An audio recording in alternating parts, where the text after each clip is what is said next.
sink. Yeah, that would work. That'll work. Anytime before I do a cut take, I always go sink. Yep. And then you Get the little spike. Line up the clap spike. So you work with Dorchester County?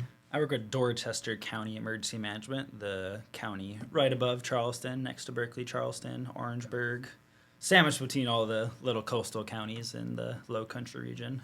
Cool. I'm their emergency management specialist there, so I'm in charge of all their plan writings, our emergency preparedness plans, our emergency operations plan, it's called. It covers like all basic emergency procedures that the county does in case of emergency A to Z, list whatever. Charleston area could pretty much be impacted by anything, so we have plans for whatever you could think of. Charge of public outreach, exercising, all that sort of stuff.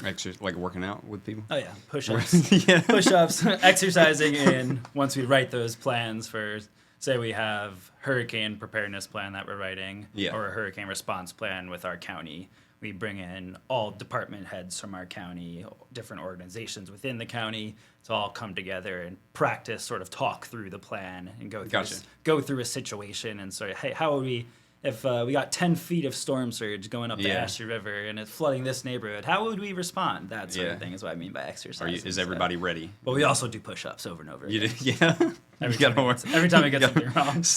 That's part of your preparedness plan would be to be physically fit. Gotta be buff. Gotta be ready. You can have all the gear you want, but if you can't carry it. Exactly. Gotta be ready to go whenever. So do you guys do like drills? Yeah. Like are there internal drills? I'm sure you don't want to scare the public too much, but do you guys do stuff like that? So going a little more into those exercises. So obviously you write a plan. You're not going to know if it works until the real event unless you do those exercises. So the one I just talked about was like a tabletop exercise where you sort of role play a situation. I always call it like D&D for emergency managers or the county. So you talk through that situation. Then there's actual full-scale exercises where you actually bring in resources and sort of run through it more in a realistic manner. So as an example, most people have probably heard about now, the local news has been talking about it. We just partnered with all the local schools in Dorchester County, and we did active shooter exercises, that sort of thing, where we actually ran through how you would actually respond to an active shooter event. We brought in first responders from law, fire, EMS. The school was involved. We brought in actors to act as victims, that sort of thing. Went through the whole lockdown procedure, how to get victims out of the school and into the bus or the medical officers, putting them into the EMS units, all that sort of thing. So we do exercise our plans because you don't want the first time you're using a plan to be during the actual emergency. event. And that's the same thing with hurricane preparedness, which we're going to talk about very shortly. Absolutely. So what inspired you to work in emergency management? What got you started? So originally when I was in school for meteorology. So I was super weather nerd my whole life. My dad, when I was super young, used to take me out to my garage. We used to watch the thunderstorms roll into my neighborhood from New York. So we used to watch the storms come in New York. It was nothing compared to here. Like the thunderstorms that are down here every day are like crazy compared to what's up there usually. We used to love watching the thunderstorms come in, hearing the thunder, watching the lightning, all that sort of thing. Cool. Then in high school, I took a meteorology class. I was just all into weather books and that sort of thing. So when I went to school, I was like, whatever, meteorology. So I got a meteorology degree. Did not think it was going to be so mathy. It was very mathy. A lot of calculus, a lot of differential equations, all that sort of thing. But there's probably a lot of physics involved, I'd imagine. Physics. Had to do physics up to physics 2, which stunk. But most of the classes are super fun. They're very difficult. A lot of people don't realize how hard meteorology is. You always hear you always get paid to be wrong all the time, and they don't realize that these hurricanes, normal storms are complex enough, let alone a hurricane or a tornado. Trying to forecast those major weather events that people actually care about are super, super, super challenging. Tons of millions of not millions, actually probably millions, thousands of model runs from different simulations are all brought together, and the human's job is to make sense of that data and be the person that's the expert of that area that could actually reflect that data on the local, like the geography of the area, how the waterways impact the weather in the area, that sort of thing. But took meteorology in college, then had a an internship, a volunteer internship with the National Weather Service in New York. I didn't really like it too much. Sorry, National Weather Service. So I was at a conference in New York, and I saw an emergency management booth. And I went up to it, got info about the emergency management program. Sort of emergency managers kind of combine meteorology, and my dad was a fireman and kind of first responders. So it kind of mixed my dad's love of first responders, firefighting, that sort of thing, with my love of weather. And kind of smushed that together. So I just went with the emergency management. That's cool. Absolutely. And I've never really thought about the fact that all of this stuff is happening behind the scenes. And I'm sure now thinking about it, it's very logical that your county or whatever would want to have these plans already in place. That when this happens, okay, now we just pull this file and this is exactly what we need to do right now. We don't need to have a meeting about it. We've already met about it in the past. But plans are actually written to be broken. Okay. Obviously, every situation isn't going to be the same. Every hurricane is not going to be the same. Every tornado is going to be the same. Every just normal rainstorm, where it impacts, how it comes into the location, isn't going to be the same. So plans are like a good jumping off point. It's not really like we do this, this, and this exactly. It's a good place that you're not starting from scratch is the goal. For a good plan, you're not starting from scratch. It gives you that good like trampoline jump off to get you to success. It gives you the bones and then you put everything around. That's how I like to think about plans is if you don't have a plan, you're starting from scratch. You don't want that. If you have a plan, theoretically the plan should work, but it's most likely going to have to change in some way. But at least you have that little jumping off point to start from. I know you work with the county creating these big plans and stuff like that, but what's a good idea for just that starting plan for a family? Say you just live in a hurricane-prone area. You want to get your family a little bit more prepared. What's a good starting point for that plan? So general hurricane preparedness, I always like to tell people, make a plan, build a kit, and then get involved. So making that hurricane plan, obviously the major thing you're going to think about living in the low country area is if you're in an evacuation zone or not. There's a bunch of evacuation zones in the low country area. Dorchester County, we have 3 evacuation zones. Not 100% sure for Charleston, but I think they have at least 2. And find out if you're in that hurricane evacuation zone. Easy way to do that is just going to your local government website. Like if you're in Dorchester County, example, Dorchester County sc.gov's website. You could go to the emergency management page. We have a whole Find Your Zone page. But everyone has their phone, so a good app for you to install is the South Carolina Emergency Manager app. And within that app, you could just geolocate your location, and that will literally tell you if you're in a hurricane evacuation zone or not, and what hurricane evacuation zone you're in. Gotcha. So if you are in a hurricane evacuation zone, no, you're never going to be forced to evacuate or anything like that. No one's going to come to your house and yeet you out of your house and get you out of there.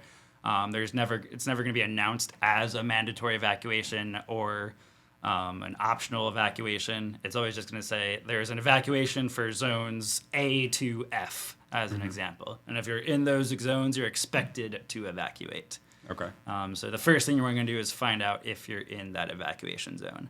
And Hurricane Hugo, a lot of people are known to talk about Hurricane Hugo, and I survived Hugo.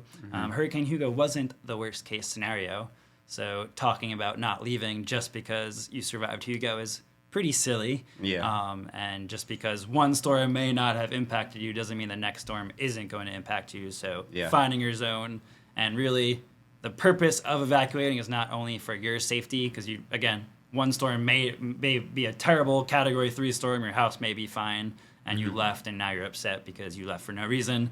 But a tropical storm could randomly flood your house, and then you're going to be mad that it was just a tropical storm. Why did my house get flooded now? So you're going to be upset. But not only do you have to think about yourself, you have to think about those first responders that may have to come get you or save you if something happens to you during that storm. And what a lot of people don't think about, and that you should incorporate into your plan, and why you should try to get yourself to leave or your family to leave if you're having to convince them, is because, at least in Dorchester County, it should be very similar in Charleston, maybe changing the wind speed a couple miles per hour. So if in Dorchester County, if there's 39 mile per hour winds, so tropical storm force winds, so sustained tropical storm force winds, which obviously could happen if a tropical storm is in our area, first responders are not allowed to go to calls. Oh, wow. So Okay. if you call 911, try to get help, and there's a tropical storm, they are not going to come. They're not coming until the wind dies down. If it's a large storm, that tropical storm force winds are arriving in our area well in advance of the storm actually coming over our area. Yeah. You could be alone for quite some time. And then you also have to think of, after the storm, they're going to prioritize those majorly impacted areas. So if your house is a little damaged and you really want help and you're mad that no one's coming to help you because a tree is blocking your driveway, there could be neighborhoods that are completely flooded and are using all the resources we have. Yeah. So not only do you have to think about yourself when you're thinking about evacuating, you have to think about putting public safety, first responders and public safety members in danger yourself. There's exceptions, obviously, if there's like a cardiac arrest or any sort of major incident, the county can make it a mission to go help you, but that's really it's a special it's occasion. It's an exception, yeah. Got it. So knowing if you're in that evacuation zone, super important. Yeah. And then where do you think you would go to evacuate? Where would I go? I would escape to Colombia, I guess. Just shoot up the interstate. Perfect. You know you have friends in Colombia, right? Yeah. So that's exactly what we want people to do. Is first place you want to go during an evacuation. Just find a family member, a friend out of region, treat it as a vacation. Get out of here, get away for a week, a couple of days, and then come back when it's safe. So you want to go to a family member or a friend's house out of region, at least like Orangeburg, Columbia area, Aiken, Augusta, that sort of region, sort of more midland, inland area of South Carolina, or even whatever state you want to go to. Just get out of the low country, basically, and go away from the coast. From the coast. Family member, friend's house, anything like that. Even like a just Airbnb away from the coast. Go on vacation. Yeah. If that isn't an option for you, try to get a hotel. There's going to be a lot of people obviously trying to get a hotel if there's an evacuation order, especially in Charleston. So if you could try to find a hotel room out of region as well, go there. The last thing you want to do is go to a public shelter. Okay. So public shelters will give you the basic commodities you need to exist. Yeah. Doesn't mean you're going to be happy and comfortable in that basic shelter. Yeah. So in Dorchester County, again, I'm from Dorchester County, so I can't really speak 100% for Charleston. The first shelter we open is our pet-friendly shelter, so there's always going to be a shelter that's available for you to bring your pets to. But again, they're going to be in a kennel. You're going to have to bring your own supplies if you want anything more than the basics. Yeah. You're going to be sleeping on a little cot unless you bring like an air mattress or something. So public shelter is the last place you want to go, but public shelters will be available to you if they are needed, and those are publicized on a event by event basis. So we don't make those public in advance. Yeah, because they're not permanent. Where do you set these things up? Is it in churches or Coliseum or what? So we work with the Red Cross to pick our shelters. Most of them are schools. So if schools aren't closing, most of our shelter options are not available. Our backup shelters are usually churches, but the majority of our primary shelters, we have a list of primary shelters, secondary shelters, shelters that are good for Category 3 and above, shelters that are good for any storm, shelters that are only good for Category 1 to 3, that sort of thing. So we work with the Red Cross to do building studies. We get engineers in to do all those studies and that sort of thing to make sure where we're putting people is safe. So we have a list of shelters. Most of them are schools. Cool. But we won't open. We'll usually open one, and then if it gets to the point where it's filling up, we'll progress down our list, sort of thing. Nice. Is there any emergency protocol for like transportation? Say, is there like busing people to Columbia or busing people out of the city? How's that work?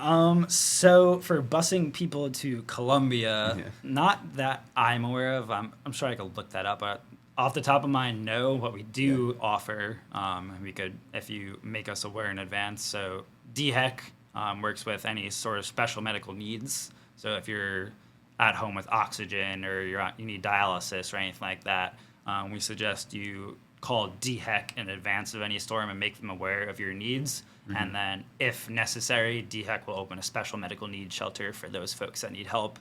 They usually assist with transporting those folks to those areas if needed, or we could make it, again, one of those missions to transport people to shelters or that sort of thing. It's really a case-by-case basis. We're not just going to like offer that service immediately just because there's a storm. But if the need's there, we're obviously not going to let a large population that needs to be transported somewhere for whatever reason go unnoticed. So case-by-case basis. Yeah. One thing that I've noticed around here is the hurricane the little blue signs you see on the side of the road, those evacuation routes. Now, in my mind, I would just, take the interstate straight up or something like that. Is there an advantage or any particular reason that we should follow those evacuation routes versus just throwing wherever we want to go in Google Maps? Yeah, so with an evacuation, the next part of that plan is where you're going to go. You're going to have to leave. Where you're going to go to, how are you going to get there is where these evacuation routes come into play. So during a storm, a big storm at least, if it's like a small storm and an evacuation order isn't really, like a large evacuation order is in place, it might not be as big of a deal. But for a large storm coming into our area, people are going to be forced to travel down these specific evacuation routes. So there's an evacuation plan for Charleston. South Carolina Emergency Management Agency works with the DOT and the Department of Public Safety, all those organizations, to create this big evacuation plan for the whole state.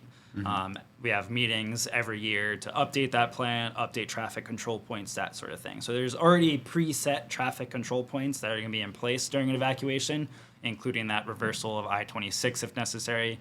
So if you think you're just going to go up and down I-26 like all willy-nilly, that's not going to happen in a big evacuation because you're going to be forced to Columbia if you get to I-26. Gotcha, and that's if your evacuation route even leads you to I-26 to begin with. Yeah. So there's like 3 main areas that people are going to be funneled to depending on what region you're in. So what I suggest people do is go to 511sc.org, and then there's an evacuation route tab, and you can see all the evacuation routes in South Carolina. It won't show you the exact checkpoints, but just realize that normal routes that you drive may not be available to you because the goal of an evacuation is to not have every single person in the state go to I-26 because then that creates a huge cluster of traffic. People are upset that I-26 isn't moving. So the goal of a successful evacuation is to bring people to pre-designated routes. So all the population isn't going to one area. Some regions are going up to Aiken or Augusta. Some people are going to Orangeburg. Some people are going up to Columbia. And then some people are going up towards North Carolina, that sort of thing. So there's specific, that makes a lot of sense, specific routes in place that people should realize that their normal routes won't be available. Do they actually close the roads? I've never been in a situation like this. So there's going to be law enforcement agencies all spread out in traffic control points that are going to be directing people towards those main thoroughways that are used for evacuation routes. Okay. And a lot of those do have those hurricane evacuation route signs, those blue signs that most people should be familiar with them that are pointing you in that direction. But there will be traffic control points. There will be police officers, law enforcement directing you to certain routes. So just because you get one way to I-26 doesn't mean you may be able to get there during an evacuation. Okay. And you always want to leave before most people decide that they want to leave. So well, that's all of Charleston. Have a plan in place in advance. So as soon as you know that evacuation order is in place, you could just I got my plan ready. My tank's already half filled with gas because I'm not letting my tank empty in hurricane evacuation season. Because the one thing people do for some reason, we'll talk about this in a sec. I'm assuming with kits. We're gonna get into the bag, they buy milk and bread, and milk's just gonna expire, and then they all rush to the gas station. Even if they don't leave, they rush to the gas station because everyone else is gonna rush to the gas station to get gas. So I need my gas. And there's no gas, so the people who actually want to leave are stuck in an hour-long gas line. And now the traffic's building on your evacuation route. So you want to have that plan in place early, knowing where you're gonna go, how you're gonna get there, so you can leave before everyone else decides to leave. Smart. And if it's a big storm, and you're looking at like forecast models, you're watching social media for local government, National Weather Service, that sort of thing. They're saying it's going to be like a big storm. Just get out early. And you can always just better come be back. safe than sorry. You always just come back. Yeah, that's cool. So speaking on what you were talking about, keeping at least a half tank of gas in your car during hurricane season and all that.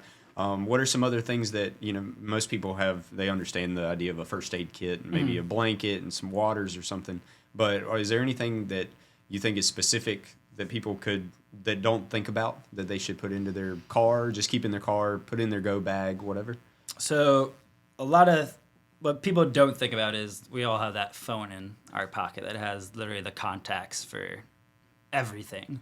So if the power is out and your phone dies, and now you have to, you're at a landline phone that's working in a family like assistance center from FEMA, or where it's a huge storm, like I'm talking about, like power's out. Yeah. You can't charge your phone for every reason.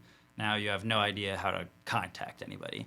So part of that plan and getting into the territory of emergency kit is you want to have those emergency contacts written down and actually physical paper. Whip out that old like classic address book that my parents at least used to use, those like flip cards of contact information, insurance company information, if you have any pharmacy needs. So if you have medications that are like vital to you, you want to have contacts for pharmacies in your area, pharmacies in the area you're planning to evacuate to, so you could get those medications, prescriptions filled immediately. So any like specific needs to you, specific insurance needs, medical needs, if your kids have any special needs or anything like that, you want to have all the information to get those services to you written down on paper and in your kit or in your go bag that you'd be bringing with you to evacuate. Gotcha. That's smart. I didn't think about that. Yeah. I know a ton of people that I talk to on a regular basis, and I have no idea what their phone number is. If I was just handed a phone, I have no idea what to dial. I suggest learning your immediate family, so my immediate family is in a different state. So like for me, I'm probably like, even being in this field, but I'm not leaving. So I have a little bit of excuse. Because it's my job to kind of stay. But if your family's not in like your local area, you want to have like your closest friend, your like coworker that could help you potentially, someone like your family member out of region. So it may not be your like immediate family, but the person that you're going to evacuate to, you want to have their number and contact information written down, because if they don't know you're coming and they're not prepared for you, what if they're not even there and you're planning on evacuating to that person's house? You know, you didn't tell them in advance because you didn't think the storm was going to be strong, and then it ended up being way more powerful than you thought it was going to be, and now you're stuck in this little rut. So you want all that information to be written down. Again, special medical needs, any sort of pharmacy, things like that, insurance information. Insurance companies, all that sort of utilities, all that sort of thing. Because I feel like a lot of people, that might be in a filing cabinet somewhere, but that might not be the first thing they grab. Haven't opened it leave. since 1995. Yeah, exactly. Are there any other things that you think people should put into a go bag, or? So let's talk about the package. The package that you should kind of think about having. So obviously, food and water is the main thing. If you are at home and you are going to be, like I said, on your own for a little bit, because first responders are dealing with other areas. This could be for like any emergency. It doesn't necessarily have to be at least specifically talk about this emergency kit. It could be for an earthquake, a tornado just went through your neighborhood, anything that happens to you. There's a flood, anything that happens. This emergency kit should just be like the standard kit. So we want you to be able to be on your own for at least 3 days is the goal of an emergency kit. And that may seem like a lot, and it is. But if you have a pantry, if you bought a new beautiful house and there's a nice little pantry or a closet, just make one section of a closet like emergency corner sort of thing. Yeah. So food for 3 days. What type of food do you think you would have to have in that kit? I would go for stuff that I don't need to heat up or cook. Yeah, so non-perishables, you might not have access to it. Anything that won't really go bad. Not that milk. Milk has an expiration date. I never understood that. And obviously everything has an expiration date, but like we know some things you could just like that can of ravioli, like that Chef Boyardee. Maybe you don't want to eat it cold, but you can eat it cold. So any sort of food, dried fruit, dried meat, any sort of canned food that you could put in your pantry or your closet. So all your soups, all your dried goods, anything like that, that's the type of food you want in your emergency kit. Like MREs aren't the tastiest, so meals ready to eat. Well, we all know that from... Or like the hiking stuff. Hiking I hike a lot, and whenever I come back from a trip, a lot of times if my bag is just sitting there, I keep a lot of my gear still packed up in it, and in my mind, that's my go bag. Like I could live out of that thing for a while if I just throw some food into it real quick. Yeah, if you know how to keep and survive out in the woods, you should be good without power for a couple of days. Yeah. You know? I think I'd be better in the woods than in a city, in less, a shelter less chaos, or something quiet. like that. Yeah, but so exactly. that non-perishable food, if you have canned goods, you obviously need a can opener. I don't even think electric can openers really exist anymore. I think that was kind of was trying to be a thing, but everyone's like, this is dumb. So just a can opener, old school can opener if you have canned goods, obviously. And then water is obviously the Yeah. thing you really need to live. So water for 3 days. It used And I to think be, that's important, not even in an emergency situation, but like sometimes you'll see a boil water advisory, Yeah. and it's just a sewage issue or something like that. I think it's always a good idea to have a little bit of water in your house or in your car at any time. You want to know how your house is getting water, and if that's potentially an issue for you. That's a fair point. But Yep. how much water do you think, specifically for like Maybe a major disaster? a gallon a day per person. That was the old recommendation. Okay. So it like just changed just recently, maybe like 2 or 3 years ago. It used to be 1 gallon per person a day, and now it's 2 gallons per person per day. And Because we're all dehydrated. because we're all super dehydrated. I don't know about you, but this is like Stay kind of enough water for most people, I'm assuming, because Yeah. most people aren't chugging water all day besides the hydro homies. Shout out to my hydro homies. But I recently just started trying to drink a gallon of water a day because apparently, I don't know if my sources aren't like, I'm not a doctor or anything, but Yeah. I was like Googling it, all that sort of thing. And apparently you're supposed to drink, like an adult male is supposed to drink just over or just under a gallon of water per day. Yeah. And I was like, that's insane. But I wanted to try to do it. My county had like a drink water challenge or something like a hydrate yourself challenge. And I did it one day. I've been trying for like 3 months, and I've successfully drank a gallon of water like literally one day. Yeah. And I was going to the bathroom like every 10 minutes, it felt like Yeah. at one point. So you don't necessarily need a gallon of water because most people don't drink a gallon of water a day. But if you're not eating as much food, so you're not getting as much water intake from your food or whatever else you're usually drinking. Well, and some foods you need to cook with water. Yeah, So that's something to think about as well. You might need more actually just pure water going to. And like kind of like we just said, that other gallon of water is not for drinking because I just explained how hard it is to drink, drink a gallon, 1 yeah. gallon. So why would I need 2 gallons? But what if the power's out, your sewage is out, all that sort of thing? You need to flush your toilet. Now you have some water to flush your toilet. You need to clean some dishes. Now you have some water to clean your dishes. You want to bathe yourself. It's just going to be stagnant, warm, like bottled water potentially or whatever you're keeping it.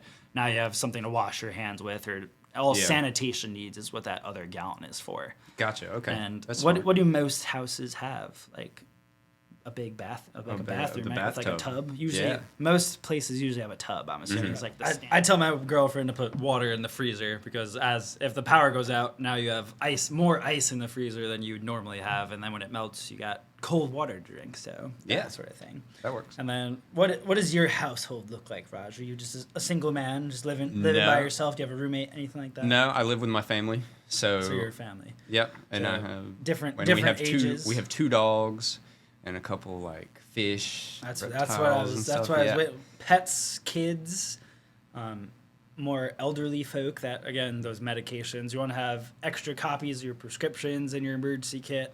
If you have kids, do you think? So a tornado, a hurricane, earthquake just happens. Worst day of your life, and now you have an angry, bored kid. Yeah.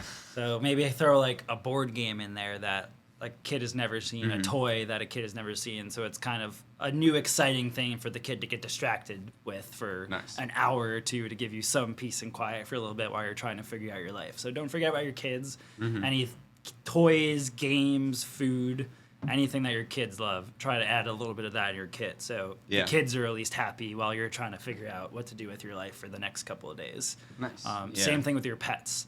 Obviously, you're going to have some food, bowl, leash, any medication for your dog, any special needs for like your family. That's where you want like food and water given for everybody. You need a can opener, a radio, flashlight. We try to stay away from candles because candles, obviously, people could be clumsy. Now you're starting a fire, an emergency. Again, what I talked about before, we're really not going to want to come and help you during a tropical storm or hurricane because fire trucks, especially high-profile vehicles, now they're trying to drive in a hurricane. Now your house is on fire. It's tough for us to get to you. It's just a bad situation. So no candles, flashlight, batteries, NOAA weather radio is a super good resource that everyone should try to get. If the power goes out or anything like that, you can't have access to internet for whatever reason, the TV's out, that radio will broadcast all emergency alerts through that radio. So what's the difference in a NOAA weather radio and just a regular standard radio. So the purpose of the no weather radio is, has your phone ever gone off for like a tornado warning or like a tropical storm warning or anything like that? So that radio will broadcast any alert that the National Weather Service sends out, whether it's a flood watch, a flood warning, any warning product that the National Weather Service puts out in your area, that radio will make a tone. It's really loud, so you won't miss it, and it will give you that information. So you just kind of leave it on? Yep, you just all times? leave it on all the times. Yeah. If there's a tornado in the middle of the night, it will wake you up. Nice. It's not super common for tornadoes to happen in the middle of the night, but there is a possibility of that happen, especially if there's a hurricane coming through. Hurricanes can spawn tornadoes, so that's something you have to worry about. And I noticed when this last hurricane came through the area, we didn't really get we didn't get the direct hit, but we got there were tornado warnings. There was a lot of wind that was associated with it because we were in that top right quadrant. Top right quadrant is the worst area. Yep. So if you divide a hurricane into 4 quadrants, the top right quadrant is the worst in our hemisphere because you have the forward momentum of the storm usually going up the coast, and then you also have that counterclockwise rotation working with each other. So you got the high wind speeds, and it's getting only assisted by that forward momentum, and now the wind speeds are worse than any other quadrant. That's where you get most of those severe thunderstorms that are popping up in the hurricane is in that top right quadrant. Yeah. So what happened in this past storm is we kind of had that top right quadrant go through a little bit and spawn some tornadoes. Most hurricanes do spawn a weak tornado or two. They're usually not the strongest tornadoes, but it's usually like a couple of EF0s or EF1 tornadoes will spawn from most major hurricanes. So that video of that car getting flipped off the highway in Goose Creek, that was a tornado from the hurricane. So the hurricane was happening, and that hurricane was like, you know what, car, have a tornado as well. So that sort of thing. And those are the hurricane, or not the hurricanes, the tornadoes are what honestly scares me the most because it seems like they're less predictable and they kind of pop up for just a few minutes and then they're gone. Yep. But you don't really get time to think about it. So the average warning for a tornado, I think right now is about, you get like 12 to 15 minutes of warning time that a tornado is like coming to your area or is going to be in your area. And the scary thing about tornadoes is you see those videos of one half of a block being totally destroyed and one half being like, you can't even tell anything happened. So tornadoes are super, super localized. Obviously, the chances of a tornado hitting your house specifically are very, very, very, very low compared to a hurricane because hurricanes stretch hundreds and hundreds of miles, while the big tornadoes could be a mile wide, which is terrifying to think about. Yeah, that'd be a huge tornado. But most tornadoes aren't that big and will basically affect just directly what it's going over. But again, you get like 12 to 15 minutes of warning, which is why we want you to have those plans and emergency kits in place. For a tornado specifically, really the only thing, if you're at home, the only thing you could do is just go to the lowest level of your house. If you have a 2-story structure, go to the bottom floor. There's no real basements in here. If there was basements, so if you're in like the upper part of South Carolina, you have a basement, go in the basement and try to get away from as many windows as possible. So the most interior part of your home, just hang out there with your emergency kit and just buckle down for the storm is basically it. Same with earthquakes. Earthquakes are also super common in South Carolina. Most people don't realize that earthquakes occur here quite frequently. I think the state just started to realize that, like, we should probably start planning for earthquakes because all those earthquakes that were going on in Columbia this past year. I think there was like 100+ earthquakes that happened, and they were baby earthquakes. But that gets you thinking like, we had a major earthquake here in Charleston in the 80s, and not the 80s, in the 1800s.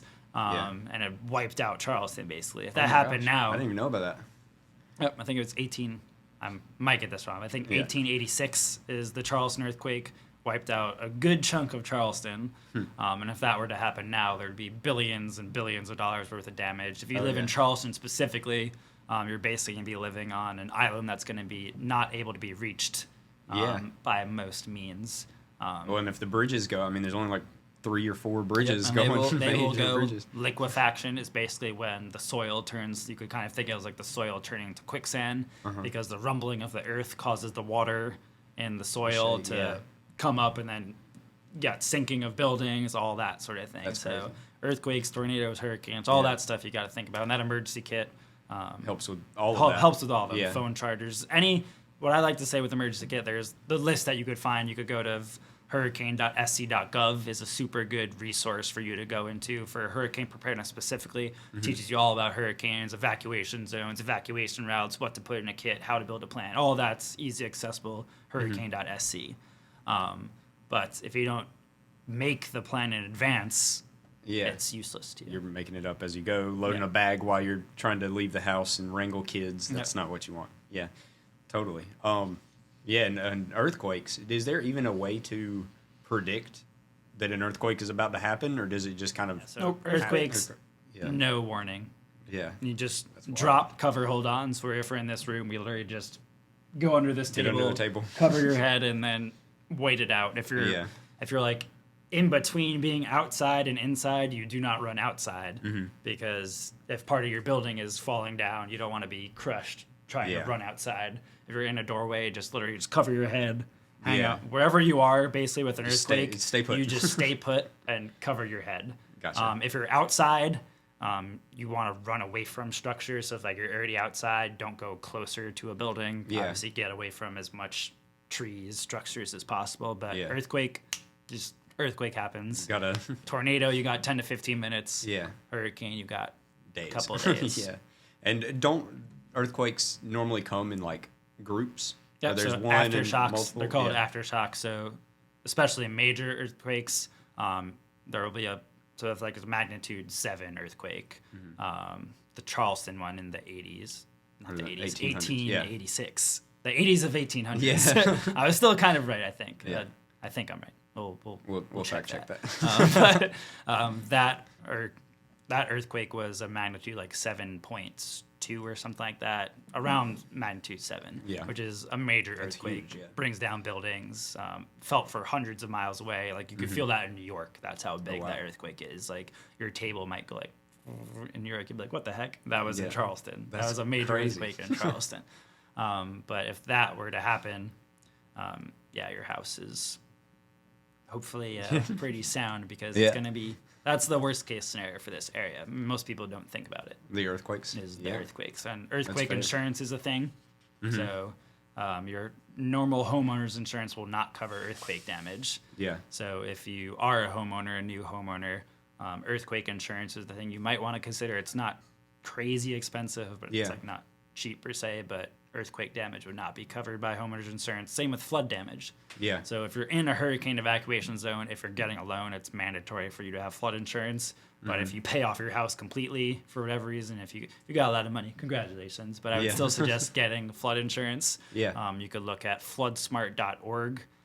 You could see all the FEMA and the national flood zones that were studied and put in place. You can see if you're in a flood zone, and maybe if you are in a flood zone, I would strongly consider getting flood insurance if you already don't have it, because flood damage is not covered by normal homeowners insurance either. Well, and they change those flood zones pretty regularly now. Yep. With different water level rises, different creeks acting certain ways and stuff like that. I've noticed that they do change those flood zones pretty. I don't know how often it is, but they do it occasionally. And Not sure, but I they do usually will change. tell people whenever I'm helping them buy a house or whatever, even if it's not in a flood zone, like basically this whole area is prone to flooding You're basically certain times. living in a swamp. Yeah, You're and kind your of water living- table is only a couple inches under the ground, so it probably a doesn't good take idea. much. Yeah, and we get.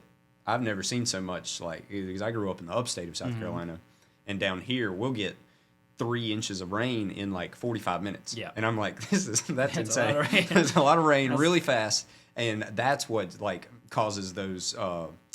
It's not even near the coast, but the rivers. Yep. Those will swell and flood, and a lot of people don't necessarily think about that. Even a small creek that runs through your backyard, the back of your property, or through your neighborhood, that can go from 2 feet wide to 20 feet wide real quick. Yep. So when you're looking at models for like river floods and stuff like that, what watersheds further inland do we need to pay attention to? It might dump a ton of rain inland and not necessarily rain in Charleston, but we could still see flooding here. What are the major watersheds that you pay attention to? Or is that even something you So you I'm not like a hydrologist or anything like that. Yeah. I'd have to look into it more. But so for this past storm, so Dahlia, that happened, there was not a crazy amount of rain in like the Charleston area, the peninsula area things. You got that storm surge coming, flooded. I mean, Charleston floods when you sneeze in Charleston. Like 10 people sneeze downtown. The streets flooded. It's all chaos. Yeah. But besides that, like little bit of storm surge flooding that happened, it was pretty much didn't rain that much. Flooding was fine. But in Dorchester County and St. George, that was where the majority of the rain came in from this storm, was in the St. George, Orangeburg area. Okay. So St. George got 10 inches, 12 inches of rain in a couple hours, and a lot of the streets in St. George were actually flooded. So just because, like you're saying, just because you're inland doesn't mean you're safe from a hurricane, because those rain bands produce tons and tons and tons of rain in a very short amount of time and causes flash flooding, normal flooding.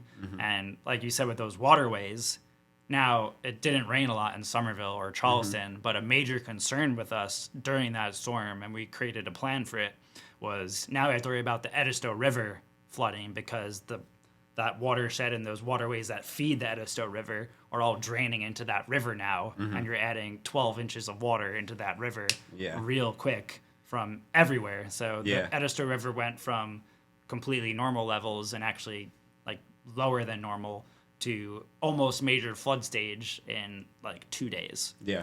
So that large amount of water being dumped on the even like Dorchester County, Colleton County, Orangeburg, could impact Somerville, North Charleston, and Charleston, because all that water is flowing downstream. Yep. And if you're anywhere located by the Asher River, Edisto River, any sort of waterway, I'm not super 100% sure about all the waterways in Charleston, but if you're living next to a waterway, if something happens to the north of you or inland, that water is going to be coming down your way. So if it doesn't rain by you, you still have to be worried about that water flooding, because inland flooding is the thing, and that flooding has to go somewhere eventually, and it's going to be coming to your neighborhood eventually, potentially.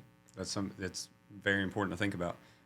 Another thing is, from a fishing standpoint, I like to fish a lot, is it lowers the salinity of the water a lot. When you have a big rain inland, all that fresh water. It creates a larger area of brackish water, which some species like to hang out in, but it can also push a lot of your bigger fish out farther into the ocean, because the salinity of the river changed. That's interesting. And it reduced it.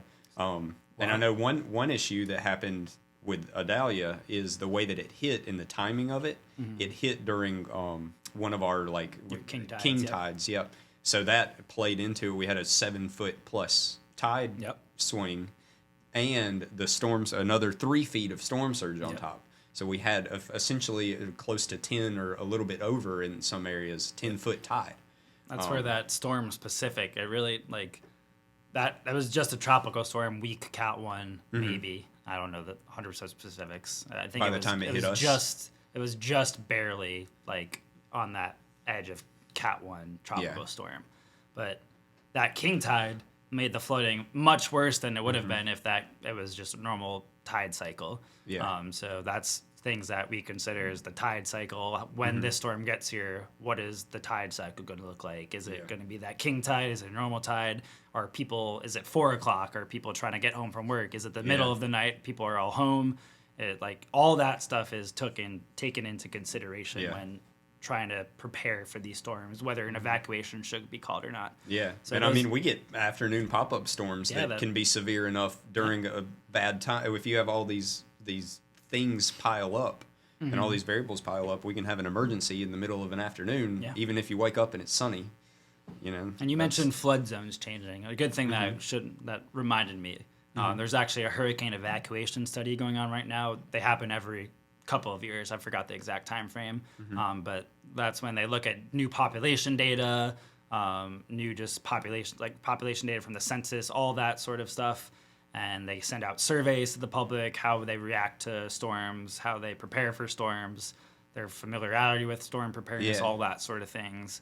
and they potentially change the hurricane evacuation zones. So next year, it's not 100% certain. At least I don't want to say it for sure yet. But there's a very good likelihood that the Charleston evacuation zone specifically are going to be changing. Okay. So just because you live Something to look out for, yeah. live in this hurricane evacuation zone now doesn't mean you'll be in that same hurricane evacuation zone Got it. for the rest of going on. Yeah, in the So future. you always want to, every year, this brings me into updating your plan, rechecking those resources, making sure nothing has changed, making sure you don't have to look into, oh, I wasn't in that evacuation zone, but now I am because they think my area is more vulnerable or at risk than it used to be because of whatever changes have happened. There's more people in the area, sea level rise, whatever is going on, whatever reason that they may change it. You may not be in the same situation you were just a year ago. Gotcha. Okay. So that's something to pay attention to. And you said, and I'll put down in the description links to these websites you were bringing up. Hurricane.sc is a good one-stop shop for... .gov? Nope, hurricane.sc. Just hurricane.sc. That's easy. One-stop shop for basically any sort of hurricane preparedness information. Got it. It's managed by South Carolina Emergency Management Department. Okay. So. And is that where you would go, say I'm in Zone E. I know I live in Zone E or whatever. When I'm looking to see if I pop up, is that a good resource? Are they going to say specifically like Zone E through... So on that hurricane.sc website, I think it just shows a graphic with like the shading of the locations that are in a zone. So it'll give you like a very good idea if you're in a hurricane evacuation zone or not. At the map. You look at the map, and if you think you're in that, maybe like dive a little deeper. And the way to do that again is that South Carolina Emergency Manager. And you could get that on the Google Play Store or the Apple App Store. I haven't iTunes. had an iPhone. I haven't had an iPhone in a while, so I think it's Apple Play Store or something like that. Or App Store. I think it's literally just App Store. Yeah. But South Carolina Emergency Manager app, and then hurricane.sc, and then 511sc.org. 511sc.org for that evacuation route information. And then I know I follow you guys on Facebook. Yep. Do you guys put out... Is that a reliable source of information? Obviously, it might not be as up-to-date as the website, or maybe it's a little more, it's quicker to update than the website. That last part, you're segueing right into the get involved sort of thing. So one way to get involved is obviously following those trusted organizations on social media, knowing your favorite channel to watch, like whether you're watching the Weather Channel, the local news, when a storm's coming in, your favorite radio station, however you ingest your media. You want to have those reliable source of information. One thing that at least Dorchester County does, I know Charleston County and Berkeley County, all of the tri-county areas, is they will start increasing the amount they post on social media. So for Dorchester County, I post all the updated National Hurricane Center forecasts and probabilities, all that stuff. I post general hurricane preparedness information.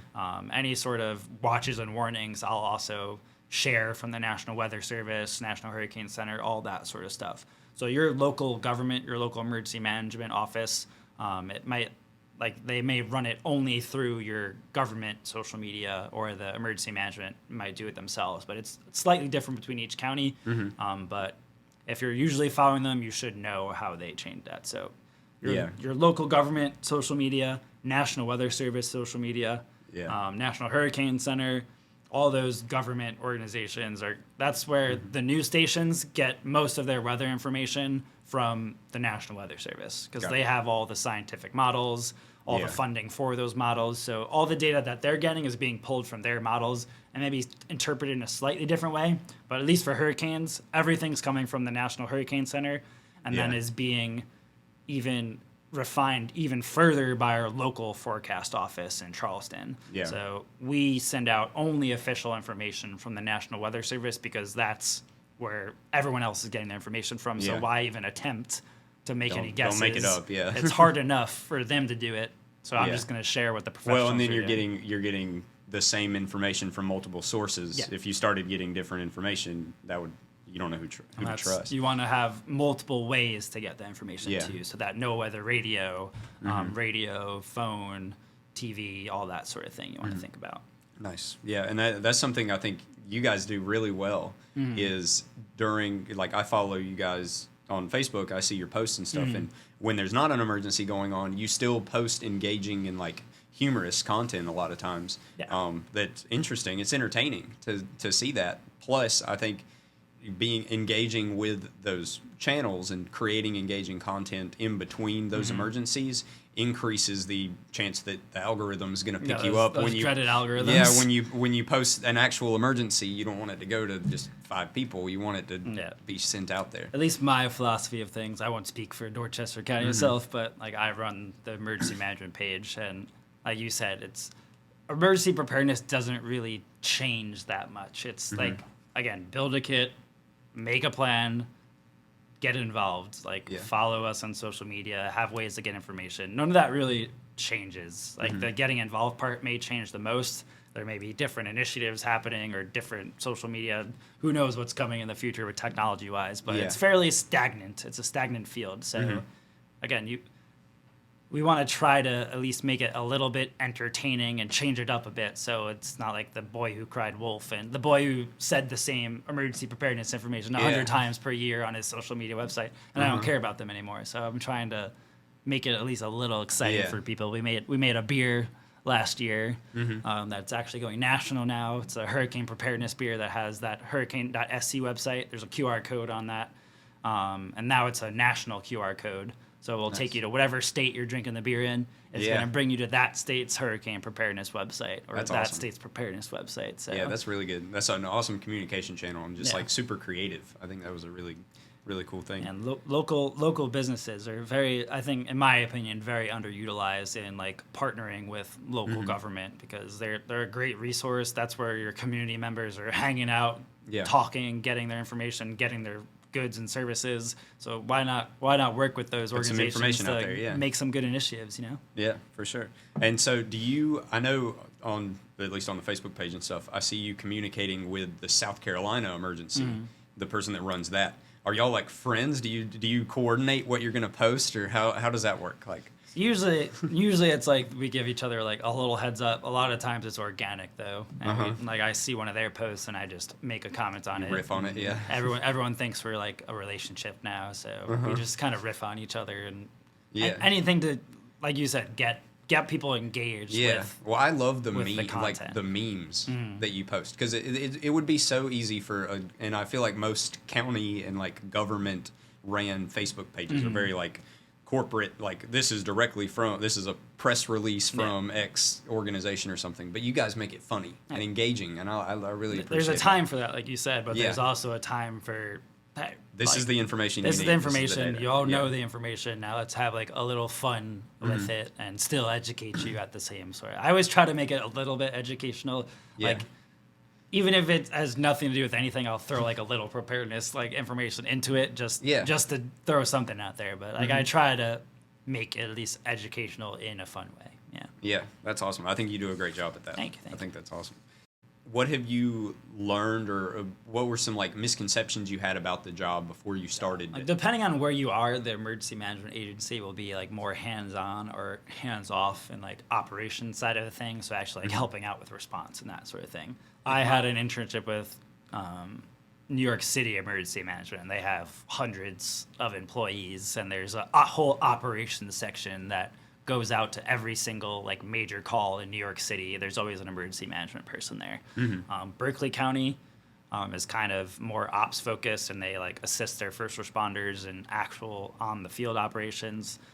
So like my interpretation of emergency management is really like locally dependent. So I didn't really know what to think of coming into Dorchester County, which is a very tiny department. Yeah. There's 5 of us, a very small office, and we obviously don't have the resources to respond and everything. Yeah. But what we're basically the people who, if you need something, we're the people who know how to get you connected with that resource, or we're the people who will assist you in the planning process. Whatever you need help planning with, we'll assist you with event planning. If there's a major, like a trunk or treat event that you need, obviously that's going to bring in thousands of people. But you need help planning like a traffic plan. You need help bringing what type of resources you're going to need to help with that event. We bring that to you. So I'm getting involved in many more areas. It sounds like you wear a lot of hats. Yes. Yeah. I thought it was going to be mostly like, okay, South Carolina, it's going to be like hurricanes. Yeah. Like that's it. So like it'll be pretty simple most of the year. And then during hurricane season, it's going to probably be crazy, but most of the year will be simple. But we get involved in Well, we have Literally- huge events and literally music anything. festivals and stuff too. I never really thought about that, but you do need it's not even weather specific.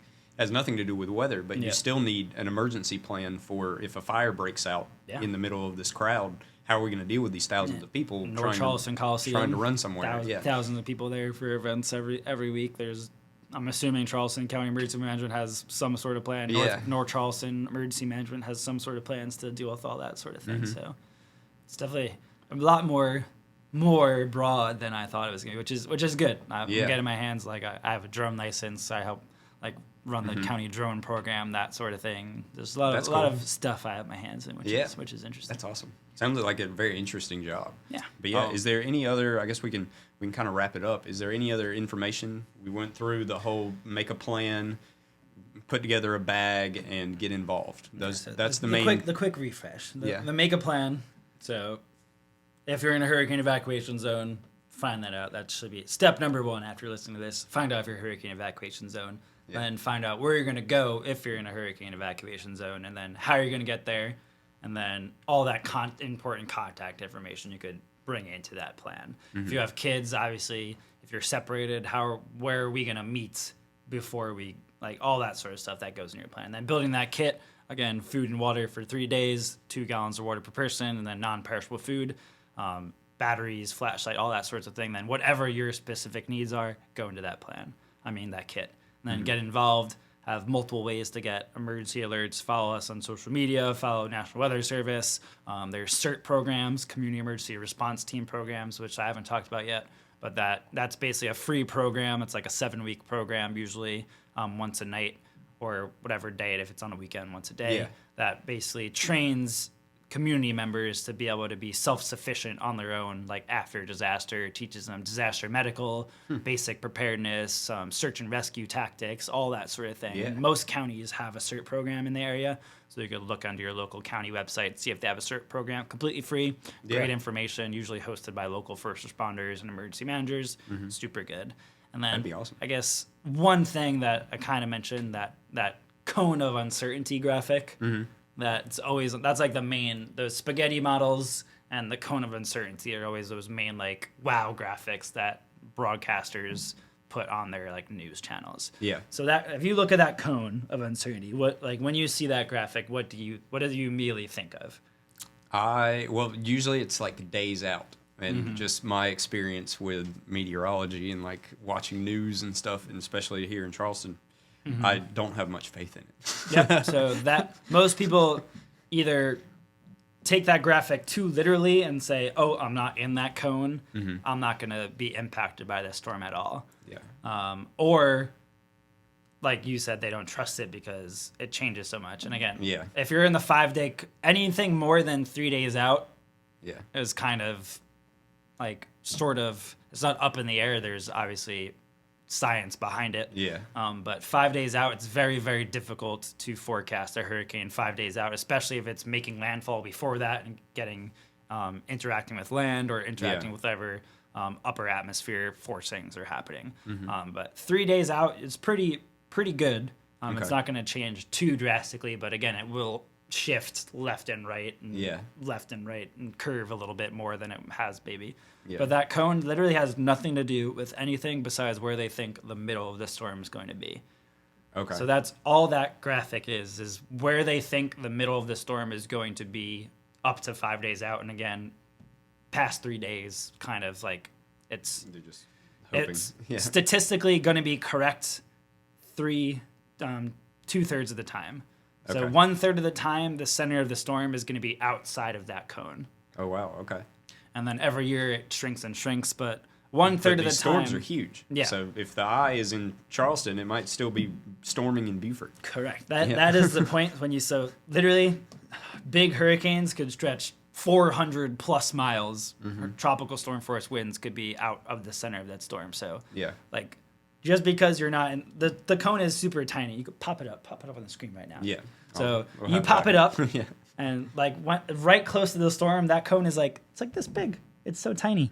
And just because you're not in that cone doesn't mean you're not feeling impacts. And some people literally think that, oh, I'm not in the cone, I'm fine. No, there's storm surge, again, going to be coming up rivers, flooding from stretching hundreds of miles away from the center of a storm, coming downstream and now flooding your neighborhood. So impacts from hurricanes are hundreds of miles wide. So just because you're not in that cone of uncertainty doesn't mean you're not going to be feeling impacts. Yeah. I like the cone, but I hate the cone of uncertainty. So I just wanted to do my little cone of uncertainty rant. It looks good on TV. It does look good. It's a good graphic for, again, what it does. It's the middle of the storm is going to be here. But again, those impacts stretch hundreds of miles. Yeah. And so wind, you said up to 5 days out, it doesn't really matter. But a lot of times it matters. I'm not going to say it doesn't matter. It matters, but it's super hard to forecast hurricanes. And I know on the like Weather Channel app and stuff like that, they'll start making videos about tropical storms basically right after they get off the coast of Africa and they start heading this way. At what point, you said about 3 days, if it's going to make impact, that's when you really need to like start paying attention to it. So you'll know if it's actually going to hit. As soon as we're in that cone, even if it's that 5-day cone, we just start preparing. And that's probably the suggestion that I would put to anyone. Even if, again, I said it's highly likely that past 3 days it's going to change. It may not be a lot, it may be a lot, but it's highly likely that it's going to change a little bit. Even in that like 2 to 3 day range, it's going to shift very slightly, maybe a little more. But as soon as you're in that cone, that's a sort of a good indication that, hey, even if this doesn't hit me, I should probably look at my emergency kit, make sure that I have the supplies I need. Because again, you don't want to be preparing, like last minute preparing, when every other single person in Charleston is last minute preparing. So as soon as you're in that cone or that 5-day uncertainty, you want to start your preparations. If there's any sort of like watch, if there's a chance, if you ever hear the word watch, so those hurricane watches, tropical storm watches will come usually like a couple days out. That means your preparations should be starting. And again, I think even before that for hurricanes, you should just look at your kit. But just have it ready. If you have a warning, you should already be putting the plan in place. A watch means get ready, start preparing. A warning means take action. So, okay. Because from what I've always understood, the difference in a watch and a warning is the watch means that the conditions are appropriate for it, and a tornado warning means, hey, we have identified a cyclone, it's going to hit in this area. Rotation indicated on the radar. It's either radar indicated or they saw the tornado. That's what the warning means. And again, the same thing applies with that tornado watch. They usually issue it like an hour, 2 hours, maybe even longer before that storm, that supercell, is expected to be in our area. So that's when you get your preparations, bring your emergency kit into that safe room. And that warning, again, you got 10 to 15 minutes on average that you better get ready for a very strong storm, at least, to be going through your area. And if it's not a tornado, potentially hail, strong straight line winds that could still knock down power, knock down trees, all that sort of thing. So you want to talk about CERTs. These are how community members, just regular citizens, can get involved. Tell us a little bit more about that. So the Community Emergency Response Team program, it's a federal program. So all across the nation, there's CERT teams. It started in California, and then it's spread across the nation. So the Community Emergency Response Team, we call it CERT. It's a free program for people. It's usually hosted by your local government. Emergency management offices usually host it in our area. So if you're in Dorchester County has a CERT. Charleston should have a CERT. Berkeley also has a CERT program. And we try to host our class twice a year, and it's open to anybody. And in that class, it's 7 weeks. So we do it on Thursday nights usually, but once a week at night, usually after work hours from like 6 to 8:30-ish, 6 to 8. Maybe even before that it ends, depending if it's what class is going on. And we bring in local first responders from fire, EMS, and then emergency management. And you talk about, the first class is just a broad intro to emergency preparedness. So sort of like what we're talking about now, but a little more broad. Talk about hurricanes, flooding, just being prepared in general, sort of like what this podcast is. And then the next days we bring in those EMS folk. They teach about disaster medical. So if a big storm walks in your area, big storm's walking in. That'd be a good meme. The earthquake happens in your community, a tornado goes through your community, huge hurricane comes in, knocks out power, floods your community. Emergency medical tactics, how you could provide medical aid and care to your family, to your community members.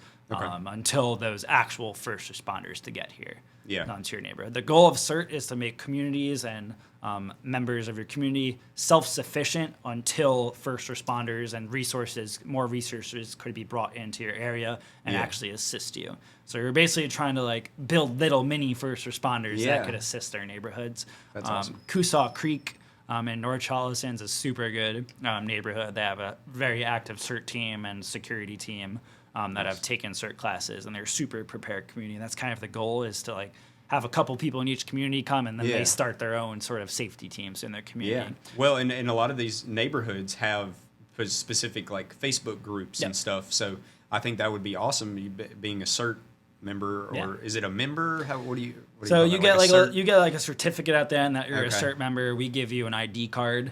You get a CERT ID card, and then if there's ever a major disaster, you help with like recovery missions. If there's ever a pre-planned event, you help with like scene security and safety. So like for the Flower Town Festival, in the past we haven't done it since COVID, but we're probably going to start doing it again soon. We have teams of CERT members just walking through the festival.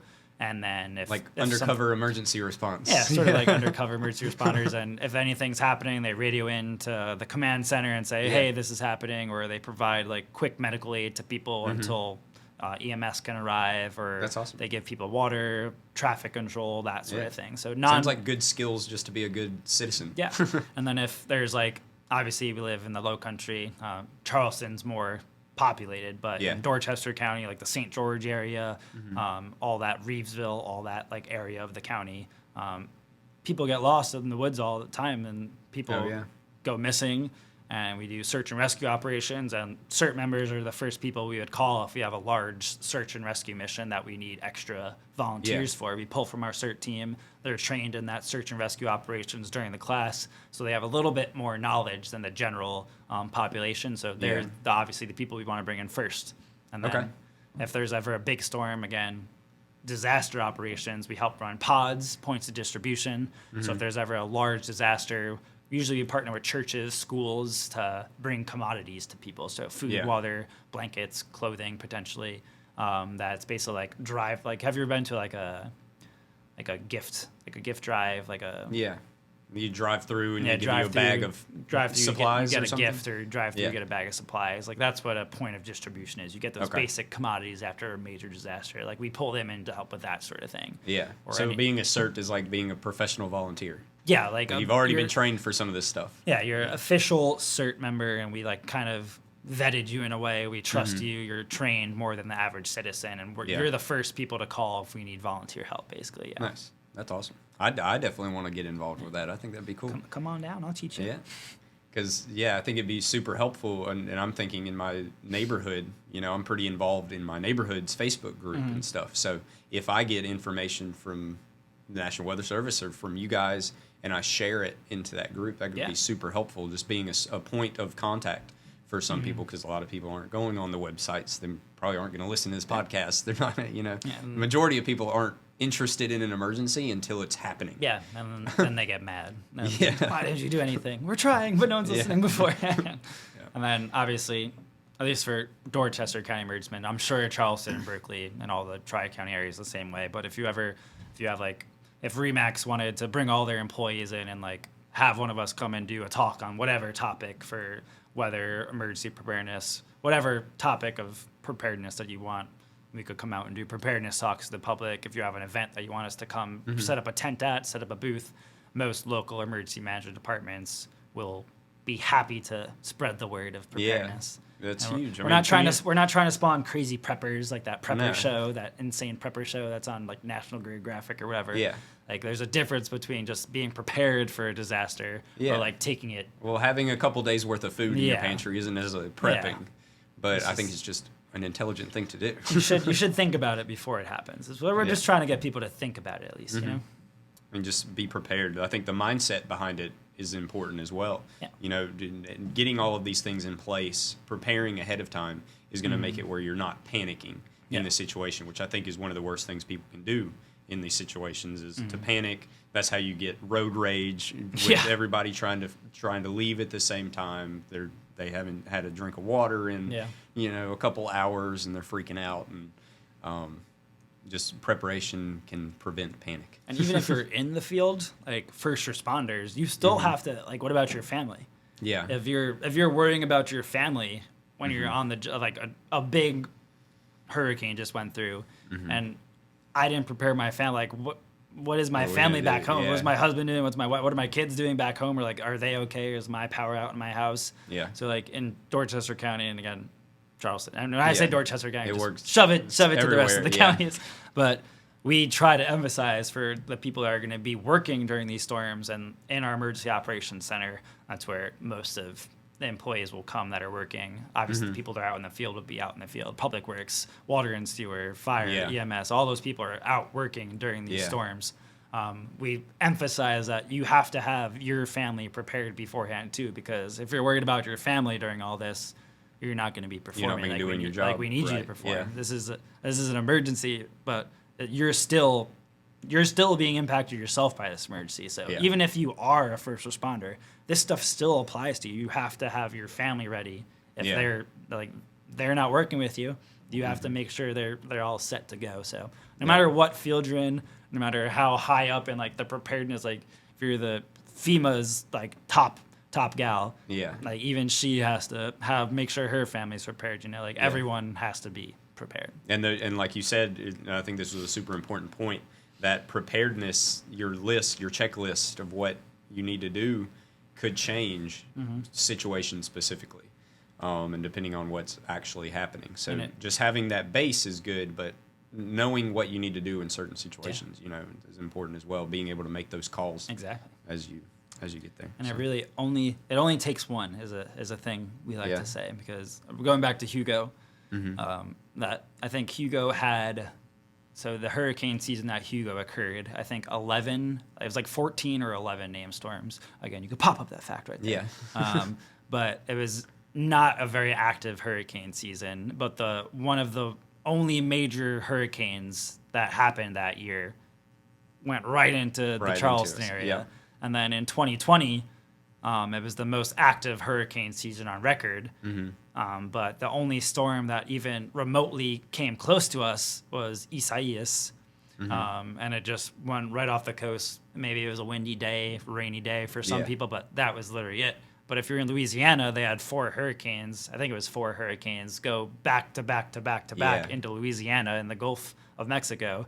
So no matter what year it is, if there is literally only one storm the entire year, which is not going to happen. If there's literally only one storm the entire year, it could hit Charleston, and it could be a major hurricane. So we want people to be prepared every year, like it's going to be the year that something's going to happen, because there could be 40 storms in a year, and they could all just go off to wherever in the ocean. But you just always got to be prepared. It only takes one. It only takes one. Well, yeah, I think this was super helpful. I definitely learned some things, and writing my contact list down, I think is incredibly important. Thinking about that, because I usually have a little portable charger or something like that, but if I can't charge that, if I'm away from it, and it's only got 2 or 3 charges, so it's a good thing to put in your kit, though. Yeah, absolutely. But I need to write those down anyway, just so I can know these people's numbers. My friends in Columbia and stuff like that. So yeah, that was very helpful. Thank you very much for coming on board. Thank you for having me. Yeah, and if you want to learn more about this, like I said, I'll put the links in the description. Links. Boom, boom, boom. I can put them right here, wherever. But we'll, there's tons of ways to get involved. I think it's one of the best things you can do is just to educate yourself. I'm definitely going to look into that CERT program and take advantage of that. And, Thanks for having me. Appreciate it.